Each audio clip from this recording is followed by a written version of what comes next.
USCIS അഥവാ US citizenship and immigration services ഒരു പുതിയ നിയമം കൊണ്ടുവന്നിരിക്കുകയാണ്. ജനിക്കുമ്പോഴുള്ള ബയോളജിക്കൽ സെക്സ് ആണാണോ പെണ്ണാണോ എന്ന് മാത്രമേ രേഖപ്പെടുത്തൂ എന്നാണ് ഇതിലെ പ്രധാന മാറ്റം. ഈ നിയമം 2025 ഏപ്രിൽ 2 മുതൽ പ്രാബല്യത്തിൽ വന്നിരിക്കുകയാണ്.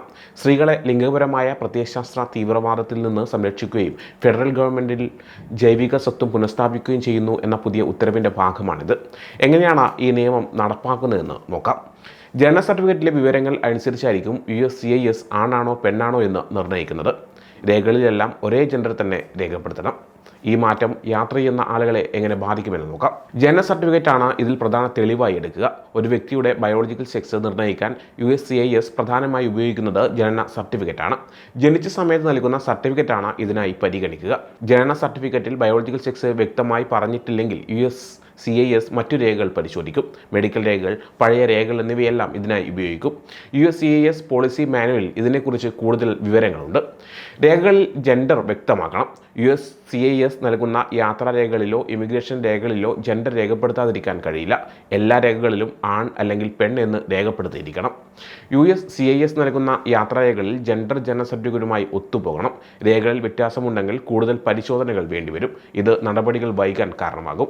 അപേക്ഷകൻ ജനന സർട്ടിഫിക്കറ്റിലുള്ളതിൽ നിന്ന് വ്യത്യസ്തമായ ജെൻഡറാണ് രേഖപ്പെടുത്തുന്നതെങ്കിൽ USCIS കൂടുതൽ രേഖകൾ ആവശ്യപ്പെടാം.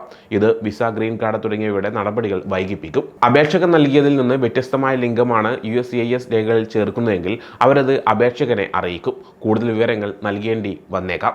ഈ നിയമം യാത്രക്കാരെ എങ്ങനെ ബാധിക്കുമെന്ന് നോക്കാം. ഈ മാറ്റം ട്രാൻസ്ജെൻഡർ അഥവാ ഭിന്നലിംഗക്കാരെയും നോൺ ബൈനറി ആയിട്ടുള്ളവരെയുമാണ് കൂടുതലായും ബാധിക്കുക. അന്താരാഷ്ട്ര യാത്രക്കാർ എന്തൊക്കെ കാര്യങ്ങൾ ശ്രദ്ധിക്കണം എന്നുകൂടി നോക്കാം. അപേക്ഷയിലെ ജെൻഡർ ജനന സർട്ടിഫിക്കറ്റുമായി ഒത്തുപോകുന്നുണ്ടെന്ന് ഉറപ്പാക്കുക. തെറ്റുകൾ ഒഴിവാക്കിയാൽ കാലതാമസം ഒഴിവാക്കാം. US വിസയ്ക്കോ മറ്റ് ഇമിഗ്രേഷൻ ആനുകൂല്യങ്ങൾക്കോ അപേക്ഷിക്കുമ്പോൾ ജനന സർട്ടിഫിക്കറ്റിലെ ജെൻഡർ തന്നെയാണോ രേഖകളിൽ ഉള്ളതെന്ന് പരിശോധിക്കുക. ജനന സർട്ടിഫിക്കറ്റിലുള്ളതിൽ നിന്ന് വ്യത്യസ്തമായ ജെൻഡറാണ് അപേക്ഷയിൽ നൽകുന്നതെങ്കിൽ കൂടുതൽ രേഖകൾ ആവശ്യമായി വരും. ഇത് നടപടികൾ വൈകിപ്പിക്കും. ചില രാജ്യങ്ങൾ നോൺ ബൈനറി അല്ലെങ്കിൽ മൂന്നാമത്തെ ലിംഗം എന്ന രീതി അംഗീകരിക്കുന്നുണ്ട്. എന്നാൽ US ആൺ, പെൺ എന്നീ 2 ജെൻഡറുകൾ മാത്രമേ അംഗീകരിക്കുകയുള്ളൂ. USലേക്ക് യാത്ര ചെയ്യുന്നവർ, പ്രത്യേകിച്ച് മറ്റു രാജ്യങ്ങളിൽ ലിംഗം മാറ്റിയവർ ഈ നിയമം മൂലം ബുദ്ധിമുട്ടുകൾ നേരിടാൻ സാധ്യതയുണ്ട്. അതിനാൽ ചില കാര്യങ്ങൾ ശ്രദ്ധിക്കേണ്ടതുണ്ട്. വിസ, ഇമിഗ്രേഷൻ നിയമങ്ങൾ മുൻകൂട്ടി അറിയുക. അപേക്ഷകൾ സമർപ്പിക്കുന്നതിന് മുമ്പ് രേഖകൾ ശരിയാണോ എന്ന് ഉറപ്പുവരുത്തുക. നടപടിക്രമങ്ങൾ വൈകാൻ സാധ്യതയുണ്ടെന്ന് മനസ്സിലാക്കി അതിനനുസരിച്ച് സമയം കണ്ടെത്തുക. DHS assistant secretary for public affairs Tricia McLaughlin പറഞ്ഞത് ഈ നിയമം ലളിതമായ ജൈവിക യാഥാർത്ഥ്യത്തിനും ദേശീയ സുരക്ഷാ ആശങ്കകൾക്കും അനുസൃതമാണെന്നാണ്. സിമ്പിൾ ബയോളജിക്കൽ റിയാലിറ്റി, എന്നാൽ ലളിതമായ ജൈവിക യാഥാർത്ഥ്യമെന്നും ട്രിസിയ മാഗ്ലോഗിൻ പറയുന്നുണ്ട്. ഈ നിയമം സുരക്ഷയ്ക്ക് നല്ലതാണെന്നുമാണ്. കൂടുതൽ വിവരങ്ങൾ USCIS പോളിസി മാനുവലിലുണ്ട്. ഈ USCIS നിയമം ജനന സർട്ടിഫിക്കറ്റിനെ അടിസ്ഥാനമാക്കിയാണ് ജെൻഡർ നിർണ്ണയിക്കുന്നത്. ഇത് ഇമിഗ്രേഷൻ യാത്രാരേഖകളെ ബാധിക്കും. യാത്രക്കാർ അവരുടെ രേഖകൾ കൃത്യമാണെന്ന് ഉറപ്പാക്കണം. വിവരങ്ങൾ അറിഞ്ഞിരിക്കുകയും അതിനനുസരിച്ച് തയ്യാറെടുക്കുകയും ചെയ്താൽ ഈ മാറ്റങ്ങൾക്കിടയിലും എളുപ്പത്തിൽ യാത്ര ചെയ്യാനാകും.